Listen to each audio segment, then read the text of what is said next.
Bueno, yo creo que los magistrados no tienen por qué explicar. Su situación la plasmaron en la resolución. Particularmente yo sostuve, no tengo por qué negarlo porque fue mi posición como profesional del derecho en ese momento cuando se discutía, de que lo que se estaba enjuiciando era una decisión jurisdiccional. Se enseñó, por lo menos desde que tengo uso de razón, que las resoluciones judiciales son de acatamiento obligatorio independientemente si las comparto o no las comparto. Entonces yo enjuiciaba porque se nos había dicho que la reelección inmediata estaba prohibida, ¿verdad? Tan era así que la propia sala hubo necesidad de interpretarla, no solo una vez, dos veces, incluso incluyeron hasta 10 años la prohibición. Este servidor fue muy crítico y tengo la solvencia moral para decirte que yo venía señalando a las anteriores salas de los precedentes judiciales que estaban sentando. ¿Por qué razón? Porque en un momento determinado, al cambiar la correlación de fuerza, iban a cambiar la correlación en la asamblea y lógicamente la sala iba a ser un reflejo diferente. Dicho y hecho, abrieron una puerta más grande que la de catedral, que lógicamente cuando se tocó sentaron un precedente. Esto fue debatido por muchos. Ha dicho, de verdad que quizás por respeto a los magistrados, me imagino yo que le han de haber dado las explicaciones, porque el tema desde el punto de vista legal está superado desde mi óptica. Creo que si querés hacemos un análisis político, pero legalmente hablando, en mi criterio no hay ninguna situación. Entonces eso ya está zanjado. Y de ahí paso a una segunda parte que es la legalidad de la candidatura. Es decir, que él participó de un proceso de elecciones internas, participó de un proceso de inscripción ante el Tribunal Supremo Electoral, o sea, ha cumplido todos los pasos legales para finalmente ser candidato.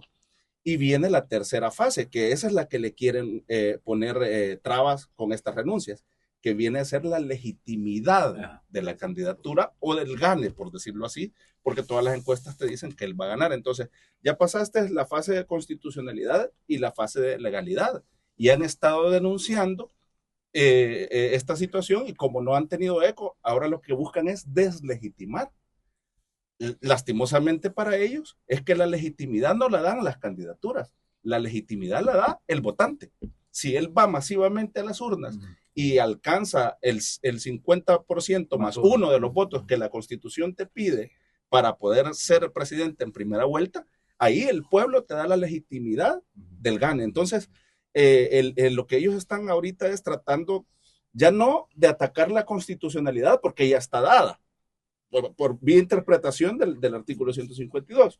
Ya no están queriendo atacar la legalidad, aunque hayan presentado cualquier cantidad de escritos ante el tribunal, pero esos ya están resueltos. Entonces, lo único que les queda con esta renuncia es tratar y buscar de atacar la legitimidad. Lastimosamente, como digo, en mi opinión, esa legitimidad no depende de ellos. O sea, se pueden ir si quieren, porque ya todas las fases del proceso electoral se han cumplido, que se vayan si quieren, porque ahorita la legitimidad te la va a dar el pueblo en las urnas. Y ya hay 70,000 o más ciudadanos fuera de nuestras fronteras que están dando esa legitimidad al proceso porque están participando. Entonces eso es lo que yo sinceramente no veo una estrategia política en la oposición porque eh, se han disparado en el pie en todas estas fases, quizás ni las han visto como tal. Entonces yo creo que si renuncian, concuerdo con lo que dice Walter, es un acto de cobardía y que no entiendo cuál sería el mensaje de que se fueran, porque la legitimidad te la va a dar el pueblo en las urnas, no te la da si van a participar 6, 5 o al final se te van los que quieran ir. Porque los anteriores eran gente como Medardo González, como Sánchez Serén, que le dicen Luégado, y qué tan brillantes pueden ser esos. Lorena Peña, no, pero tenían algo. Estoy incluyendo a los dirigentes de Arena de antes del fenómeno Bukele, no don Freddy Cristiani, en fin, incluyendo a Medardo, incluyendo a Sánchez Serén, incluyéndolos a eso, tenían o poder fáctico o poder representativo político, porque sus partidos eran grandes. No importa que Sánchez Serén fuera una nulidad, pero tenía un partido poderoso que podía competir electoralmente. Es decir, tenía músculo, tenía fuerza. Y en Arena, o tenían poder político o tenían poder fáctico. Económico. Exacto, poder fáctico. Pero en este caso, ¿qué poder político tiene Óscar Ortiz? ¿Qué poder político tiene Saade? Si no tienen fuerza, son cascarones. ¿Y qué poder fáctico tiene cualquiera de los dos?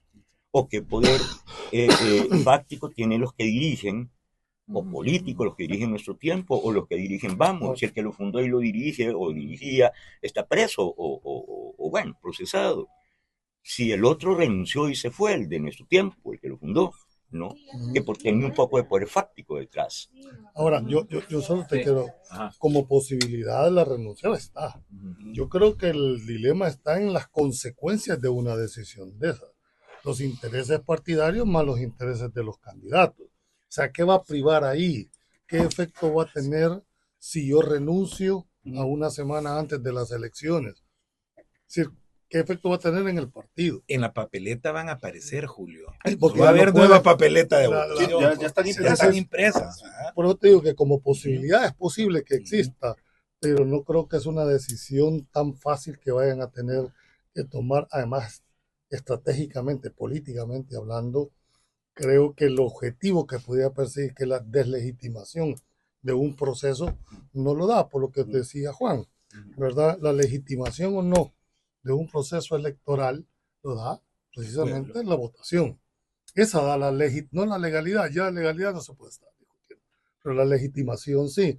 Entonces, yo no creo definitivamente de que eso pueda darse en el análisis de las consecuencias que esto traería. Es la única encuesta que da esa información. ¿Cómo puede ser? Porque todas las otras encuestas se equivocaron sobre el tema de las encuestas. Para mí ese tema no... ahí la UCA, al igual que las distorsiones que presentó todo el equipo de la UCA después de la muerte del equipo de Ellacuría, del padre Ellacuría, que era un filósofo brillante, que era un político brillante, el equipo que relevó a todo el equipo de Ellacuría, fue un equipo absolutamente de incapaces que empezaron cerrando aquello que fue importante, que era el editorial de la UCA, que producía libros, y producía la ECA, que era una revista que fue una de las más importantes en términos políticos de América Latina. Ya no sacaban un boletincito ahí cualquiera y lo terminaron, incluso ese lo quitaron. Bueno, las distorsiones que se produjeron en la UCA, una de ellas es, por ejemplo, ese sesgo que no aparecía normalmente en la encuesta de la UCA. Entonces, ¿cómo es que aparece ahora? Eso para mí no tiene discusión, lo explica muy bien Walter. Pero tengo algo que decir respecto a las encuestas porque sé la discusión que viene, que es, yo no creo en las encuestas, dice el Chino Flores, las encuestas... Las vamos a derrotar las encuestas, sí, fue la palabra. Vaya, ahora son las encuestas, los adversarios, bueno, los encuestadores. Todas las encuestas, desde que tenemos uso de memoria, se han equivocado por el margen de error. Encuestas serias, pues, incluyendo el EPG Datos, incluyendo UCA, incluyendo Mitofsky, Gaviria, todas, se han equivocado, pero en el margen de error. Es decir, 4 puntos abajo, 4 puntos arriba, pero no más. ¿Por qué tendría que ser distinto hoy? Si las encuestas dicen distancias tan grandes como que la segunda fuerza, tomemos como referencia la última y hagamos un promedio. Digamos que Arena tiene 5 puntos, vale. Digamos que el FMLN tiene 3 puntos. Estoy dándole más de lo que tienen, ¿no? Pero lleguemos a eso. Si ni juntos llegan a 10, no llegan a 10, en ningún caso. Y en el otro lado tienes un piso de 80 de respaldo para el presidente Bukele y un techo de más de 90, entonces la diferencia a eso es lo que yo le llamo situación excepcional. Cierro con un detalle que sí me gustaría escuchar la opinión de los amigos aquí presentes. Este detalle a mí se me hace importante, lo he repetido 2 veces ya, y lo voy a repetir. Cuando digo que estamos en una situación excepcional, en un ciclo político excepcional, pongo un dato en el centro. Claro, nunca habíamos tenido en la historia salvadoreña mayoría política, mayoría calificada legislativa, ningún partido. La tenemos ahora. Todo el mundo dijo que era imposible los 56, ahí están. Bueno, ¿cuál es la posibilidad que dibujan las encuestas? Todas, hoy, la posibilidad de la mayoría absoluta, que es más que la calificada. Serían más de 45. 45. 45. Si se logra mayoría absoluta, estaríamos ante otra primera vez. La primera vez que tenemos mayoría calificada. Si ahora se logra, como apuntan todas las encuestas, mayoría absoluta, un partido, y si en la legislativa, y si en la presidencial, Nayib Bukele saca arriba del 80%, estaríamos en una situación otra vez excepcional, pero no en El Salvador, digo en Centroamérica, no en América Latina, no en el mundo. Y es que no ha habido en la historia mundial un caso en el que se hayan juntado estas dos situaciones, mayoría absoluta en el Congreso y un presidente con más del 80%. Entonces tendríamos el mayor nivel de legitimidad democrática en la historia mundial de la política. Quisiera saber si los compañeros saben de algún dato que me contradiga. Si ha habido algún presidente, incluyendo a Roosevelt, Delano Roosevelt, que fue muy popular, o a Kennedy, elegido en condiciones democráticas, me refiero. Democráticas. Y agregarle algo al análisis que a mí me costó entenderlo en un momento determinado, porque muchos decían, pero ¿dónde están los planteamientos programáticos de los candidatos? ¿Dónde están las propuestas? Al final entendí que el voto no es racional, el voto es emocional. Pero el salvadoreño entendió 3 cosas fundamentales. 1, me estaban matando, robando, extorsionando. Eso es telúrico, esa es una emoción telúrica. O sea, evidentemente quiero que eso cambie, y eso cambió. Sí. El otro punto es, estamos hartos de lo que Juan llamaba ese juego falso de una democracia, gana hoy tú, hoy gano yo, pero nos ponemos de acuerdo por abajo, y los maletines negros fluyendo por la Asamblea Legislativa y a las dirigencias políticas. Por eso Rodolfo Parker ganaba $30,000 mensuales. Por eso se convirtió en el actor político principal con un partido que era irrelevante, porque era el gran componedor de ese tipo de cosas. Entonces, eso hartó a la sociedad, y la sociedad no quiere. ¿Quién es el último lugar en la encuesta de la UCA de las instituciones? Los partidos políticos y la municipalidad. Y la municipalidad, porque ellos creen que era porque hoy Nuevas Ideas tiene la mayor cantidad de... No, el esquema municipal es al que está mandando de los viejos partidos corruptos la gente al cesto de la basura. Y el tercer elemento esencial, quiere un presidente que se preocupe, un dirigente que se preocupe por la gente y sus necesidades. Y Nayib Bukele ha cubierto de una forma sustancial y radical los 3 elementos.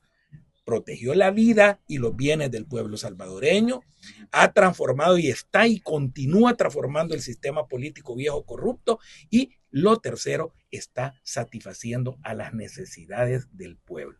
Y eso es en esencia. Solo termino, porque no me va a ir la idea, yo tengo. Dale.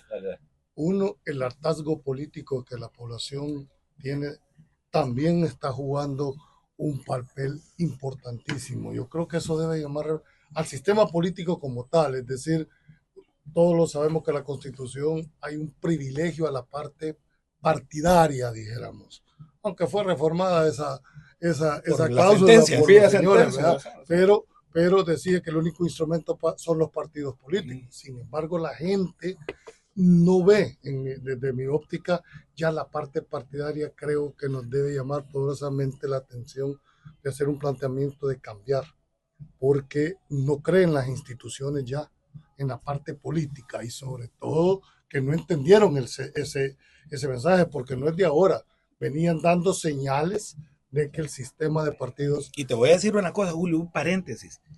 El éxito de Nuevas Ideas hacia su proyección a futuro depende de una cosa: cada día de ser menos parecido al esquema de partidos políticos y ser más un movimiento social que acompaña al pueblo. Eso es la gran diferencia, y ese es el futuro de la política del país. Porque es que la política es pasión, es emoción. básicamente es emotiva, básicamente es emoción. Te pongo un ejemplo. Salvador Sánchez Serén, conocido como alias el Nuégado, se puede parar desnudo debajo de un semáforo en el centro de San Salvador y la gente va a pasar y no lo van a notar, no lo van a volver a ver. Es nada, es humo, no es nadie. Nayib Bukele es el referente de toda discusión política en El Salvador, en Centroamérica, en América Latina, y empieza a hacerlo ya a nivel mundial. Es el referente político. Se discute si sí o si no el modelo Bukele, si sí o si no el estilo Bukele, si sí o si no lo que está pasando con El Salvador, con Bukele. Eso tiene base no en el análisis, tiene base en la emocionalidad y se llama carisma. Lo que Salvador Sánchez Serén no tiene es carisma. Te digo, se puede parar desnudo debajo de un semáforo en el centro de San Salvador y nadie se daría cuenta. Ese hombre no tiene carisma. Es presidente porque había un partido que tenía correlación, que tenía fuerza. En ese momento, eso lo llevó a la presidencia. No, un partido fuerte. Hubieran puesto una escoba y gana ese partido en esas condiciones. Sucedió algo en un programa que hice la semana pasada en el Canal 10. Al referirme a ese punto, fue una entrevista con Marisol Dorat, muy buena entrevista, por cierto, muy buena entrevistadora también. Pero sucedió algo que yo dije, bueno, me hizo exactamente la misma pregunta y yo le dije, eso es cinismo político. Marisol, que es muy correcta, dijo, cuando yo dije eso es cinismo político, Marisol dijo, bueno, yo no me referiría en términos peyorativos a esta situación y tal, que yo me había obligado a hacer algo que no, normalmente no hago. La interrumpí y le dije, Marisol, necesito decirle algo, es una corrección. Llamarle cinismo a esa actitud, que fue así, así y así, o sea, expliqué los términos. Llamarle cinismo no es peyorativo, porque no estoy definiendo una situación, la estoy describiendo. Es la descripción de una actitud. Es cinismo político por donde le veas. Estar en contra de ese voto, pero no en contra en 3 o 4 discusiones legislativas. 30 años en contra, negándole un derecho constitucional a la diáspora, que es parte de la mejor parte de la sociedad salvadoreña, sin ninguna justificación. Eso no tiene justificación. Que le hayan negado ese derecho a esa parte de la sociedad salvadoreña. Ninguno. Eso es.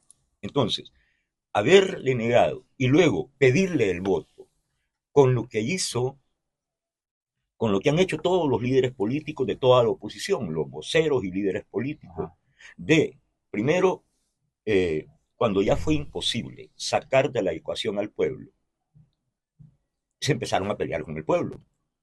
De hecho, le dicen al pueblo, que mayoritariamente ha votado por el presidente Bukele y por la bancada Cianda, y se enfoca. Eso sí es peyoratividad, eso sí es peyorativo. Y luego empezó una oleada de ataques contra el pueblo hasta llegar al punto.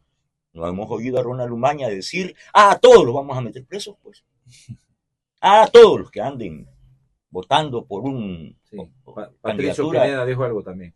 No, es que lo ha dicho Marlene Infunes, lo han dicho Anabel Belloso. Y sobre la diáspora en particular.